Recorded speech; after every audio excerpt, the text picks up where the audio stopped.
ओम श्री गणेशाय नमः। श्री शिव महापुराण तृतीय शतरुद्र संहिता 32वां अध्याय। इस अध्याय में हम जानेंगे उपमन्यु पर अनुग्रह करने के लिए शिव के सुरेश्वर अवतार का वर्णन।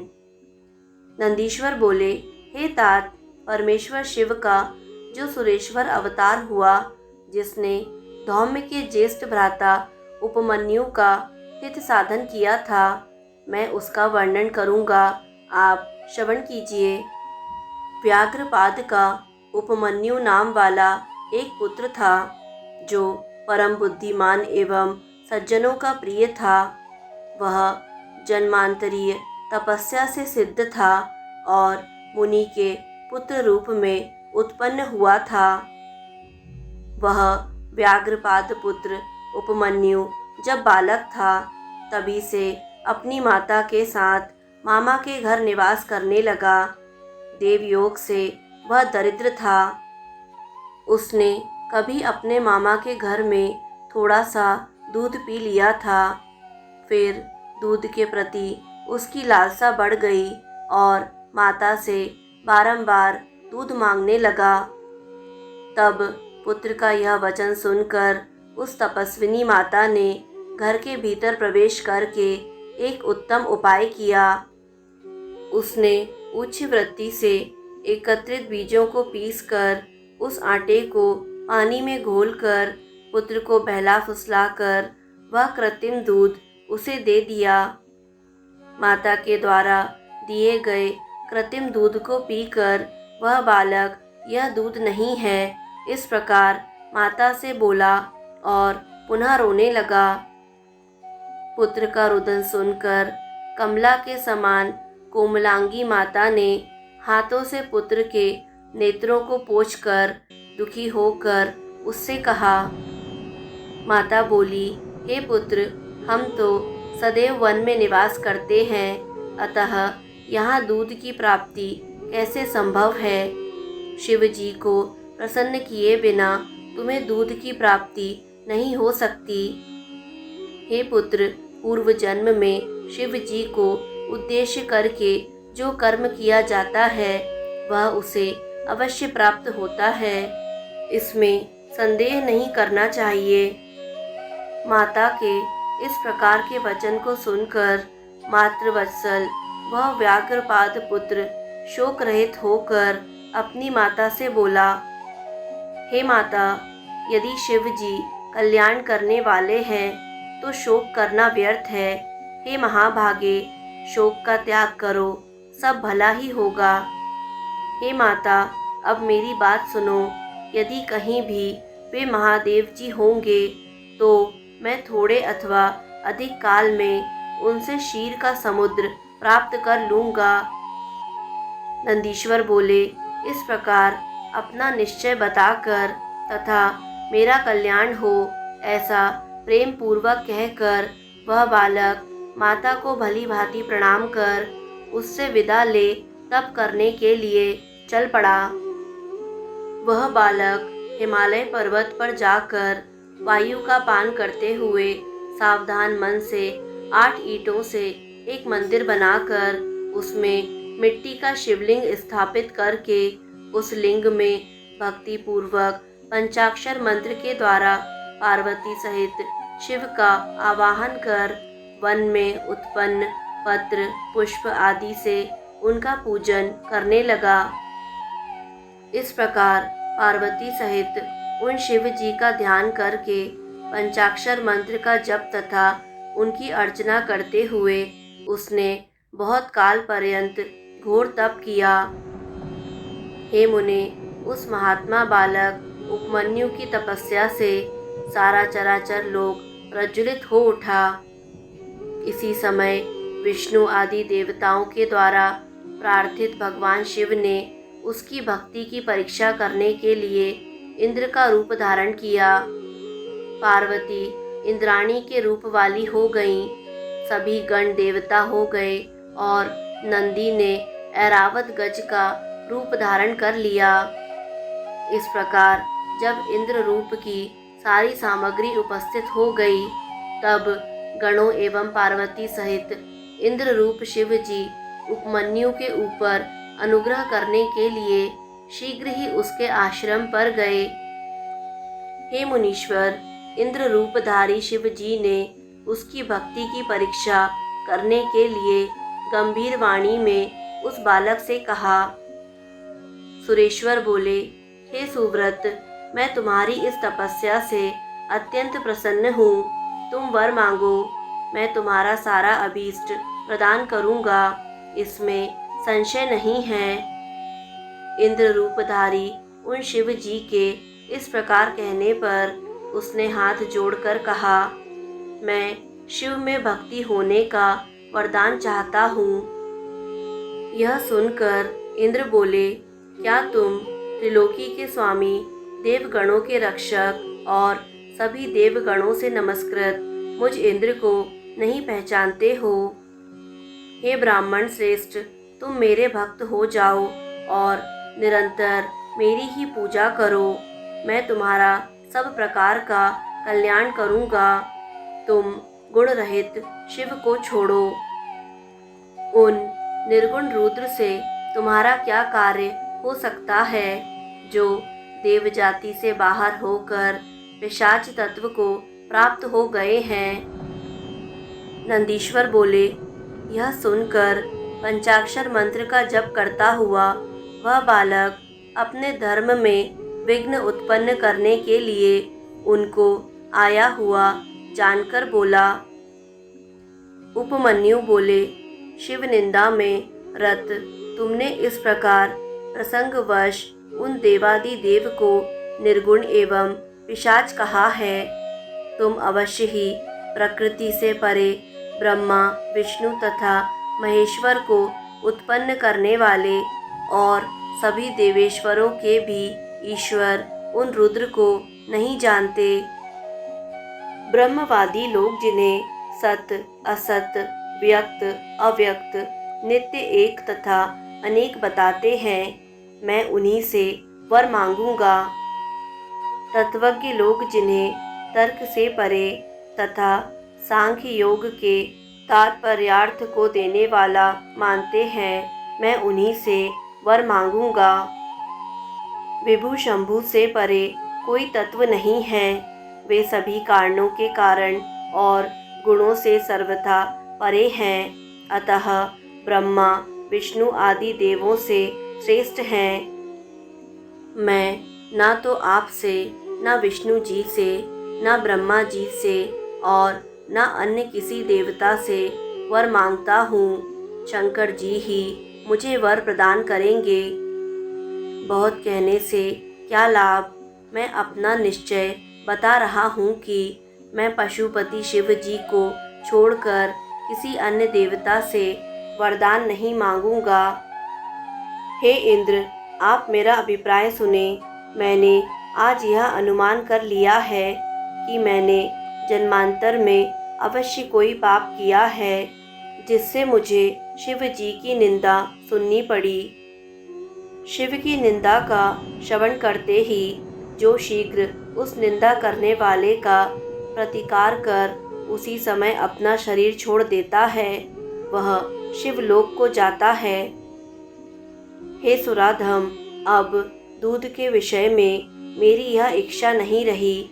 अब तो मैं शिवास्त्र से तुम्हारा वध कर अपना यह शरीर त्याग दूंगा।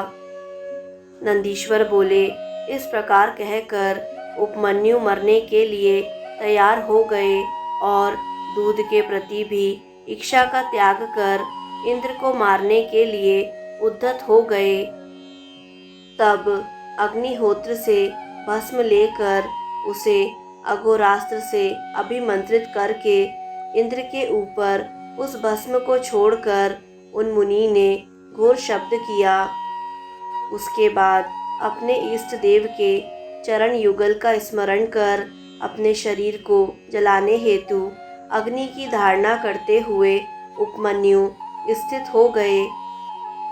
ब्राह्मण उपमन्यु के इतना कर लेने पर शक्र रूपधारी शिव जी ने सौम्य तेज के द्वारा उस महायोगी की आग्नेयी धारणा को रोक दिया। उनके द्वारा फेंके गए उस शंकर प्रिय अघोर अस्त्र को शिव जी के आदेश से नंदी ने बीच में ही पकड़ लिया। तदंतर भगवान परमेश्वर ने उन ब्राह्मण के समक्ष मस्तक पर द्वितीया का चंद्र धारण किया हुआ अपना स्वरूप प्रकट किया। सर्वसमर्थ उन प्रभु ने हजारों दूध के, हजारों दही आदि के तथा हजारों अन्य भक्ष्य भोज्य पदार्थों के समुद्र उन्हें दिखाए। इसी प्रकार उन शंभु ने देवी पार्वती के साथ बैल पर सवार हो त्रिशूल आदि आयुधों को हाथ में धारण किए गणों के सहित अपना रूप भी उनके समक्ष प्रकट किया। उस समय स्वर्गलोक में दुंदुभियां बजने लगी, आकाश से फूलों की वर्षा होने लगी तथा ब्रह्मा विष्णु आदि देवगणों की उपस्थिति से 10 दिशाएं ढक गईं। इसके बाद उपमन्यु आनंद सागर से उठी हुई लहरों से मानो घिर से गए और भक्ति से विनम्र चित्त हो शिव जी को दंडवत प्रणाम करने लगे। इसी समय भगवान शिव जी ने मुस्कुराकर उपमन्यु को आओ आओ इस प्रकार बुलाकर उनका मस्तक सूंघकर उन्हें वर प्रदान किए। शिव जी बोले, हे वत्स, हे उपमन्यु, मैं तुम्हारे इस श्रेष्ठ आचरण से प्रसन्न हूँ। विप्रर्षे, अब मैंने परीक्षा कर ली कि तुम हमारे दृढ़ भक्त हो। तुम्हारी मुझ में इसी प्रकार की भक्ति बनी रहेगी। तुम्हारे सभी दुख दूर हो जाएंगे और तुम सदा सुखी रहोगे। अब तुम सर्वदा अपने भाई बंधुओं सहित स्वेच्छा पूर्वक भक्ष्यादि भोगों का भोग करो। हे महाभाग्यवान उपमन्यु, ये पार्वती तुम्हारी माता है। मैंने आज से तुम्हें अपना पुत्र मान लिया। तुम सर्वदा कुमार बने रहोगे। हे महामुने, मैंने प्रसन्न होकर दूध, दही, घी एवं मधु के हजारों समुद्र तथा भोज्य भक्ष्य आदि पदार्थों से पूर्ण हजारों समुद्र तुमको प्रदान किए। तुम उन्हें प्रेम पूर्वक ग्रहण करो। मैं तुम्हें अमृतत्व तथा शाश्वत गाणपत्य भी प्रदान करता हूँ। मैं महादेव तुम्हारा पिता हूँ तथा ये जगदम्बा तुम्हारी माता है। अब तुम अन्य मनोवांछित वरों को भी प्रेम पूर्वक मांगो। तुम अजर, अमर, दुख से रहित, यशस्वी, परम तेजस्वी, दिव्य ज्ञानी तथा महाप्रभु हो जाओ। इसके बाद प्रसन्न चित्त शिव जी ने उनके घोर तप का स्मरण कर पुनः मुनि उपमन्यु को 10 दिव्य वरदान, पाशुपत व्रत, पाशुपत ज्ञान, व्रत योग, भाषण अभिक्षमता, दक्षता तथा अपना पद भी प्रदान किया।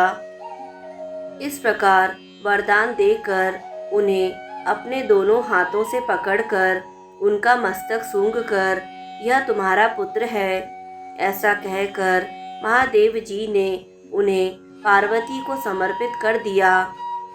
देवी ने यह सुनकर उनके सिर पर प्रेम पूर्वक अपना कर कमल रखकर उन्हें अक्षय कुमार पद प्रदान किया। दूध का स्वाद उत्पन्न करने वाले समुद्र ने स्वयं उठकर एकत्र पिंडीभूत और अनश्वर क्षीर समुद्र उसे प्रदान किया। संतुष्ट चित्त महेश्वर ने योगेश्वर्य, सदा संतुष्टता, अनश्वर ब्रह्म विद्या तथा परम समृद्धि उन्हें प्रदान की। इस प्रकार वे उपमन्यु शिव और पार्वती से दिव्य वर और नित्य कुमारत्व प्राप्त कर परम प्रसन्न हुए। तदंतर प्रसन्न चित्त होकर हाथ जोड़कर प्रणाम करके उन्होंने देवादिदेव महेश्वर से प्रीतिपूर्वक वर मांगा। उपमन्यु बोले, हे देव देवेश प्रसन्न हो, हे परमेश्वर प्रसन्न हो और अपनी दिव्य परम तथा चिर स्थायिनी भक्ति प्रदान कीजिए। हे महादेव, अपने संबंधियों के प्रति श्रद्धा भाव, अपना दास्य, परम स्नेह तथा अपना नित्य सानिध्य मुझे प्रदान कीजिए। नंदीश्वर बोले। ऐसा कहकर उन द्विजेतम उपमन्यु ने प्रसन्न चित्त होकर हर्ष से गदगद वाणी से महादेव की स्तुति की। इस प्रकार उनके द्वारा स्तुति किए जाने पर सकलेश्वर प्रभु शिव ने प्रसन्न चित्त होकर सबके सुनते सुनते ही उपमन्यु से कहा। शिव जी बोले, हे वत्स, हे उपमन्यु, तुम धन्य हो और विशेष रूप से मेरे भक्त हो। हे अनग, तुमने मुझसे जो कुछ मांगा वह सब मैंने तुम्हें प्रदान किया। तुम सर्वदा अजर, अमर, दुख रहित, सर्वपूज्य, निर्विकार एवं भक्तों में श्रेष्ठ हो जाओ। हे द्विजोत्तम, तुम्हारे बांधव, तुम्हारा गोत्र एवं कुल अक्षय बना रहेगा और मुझ में तुम्हारी शाश्वत भक्ति बनी रहेगी। हे मुने, मैं तुम्हारे आश्रम में नित्य निवास करूँगा। हे वत्स, तुम इच्छा अनुसार जब तक चाहो तब तक इस लोक में निवास करो। किसी भी वस्तु के लिए तुम्हें उत्कंठा नहीं रहेगी, अर्थात तुम सर्वदा पूर्ण काम रहोगे। नंदीश्वर बोले। ऐसा कहकर उन्हें श्रेष्ठ वरदान देकर पार्वती एवं गणों के सहित वे भगवान शिव वहीं पर अंतर्हित हो गए। इसके बाद प्रसन्नचित्त उपमन्यु शिव जी से श्रेष्ठ वर प्राप्त कर अपनी माता के समीप गए और उन्होंने माता से सारा वृत्तांत निवेदन किया। उसे सुनकर उनकी माता परम हर्षित हुई। वे उपमन्यु भी सभी के पूज्य हुए और सदा अधिकाधिक सुख प्राप्त करने लगे। हे तात, इस प्रकार मैंने परमात्मा शिव के सुरेश्वर अवतार का वर्णन कर दिया, जो सज्जनों को सदा सुख प्रदान करने वाला है। यह आख्यान सर्वथा निष्पाप, सभी मनोरथों को पूर्ण करने वाला, स्वर्ग देने वाला, यश बढ़ाने वाला, आयु की वृद्धि करने वाला तथा सज्जनों को भोग तथा मोक्ष प्रदान करने वाला है। जो इसे भक्ति पूर्वक सुनता अथवा सुनाता है, वह इस लोक में सब प्रकार का सुख भोग कर अंत में शिव सानुज्य प्राप्त कर लेता है। इस प्रकार श्री शिव महापुराण के अंतर्गत तृतीय शतरुद्र संहिता में सुरेश्वराख्य शिव अवतार चरित्र वर्णन नामक 32वां अध्याय पूर्ण हुआ। दोस्तों, यदि आपको शिव महापुराण का यह अध्याय पसंद आया तो वीडियो को लाइक करें। शतरुद्र संहिता के अगले अध्याय निरंतर सुनने के लिए यूट्यूब चैनल आध्यात्मिक कथाएं को सब्सक्राइब करें और बेल आइकन पर प्रेस करें। कमेंट में हर हर महादेव अवश्य लिखें।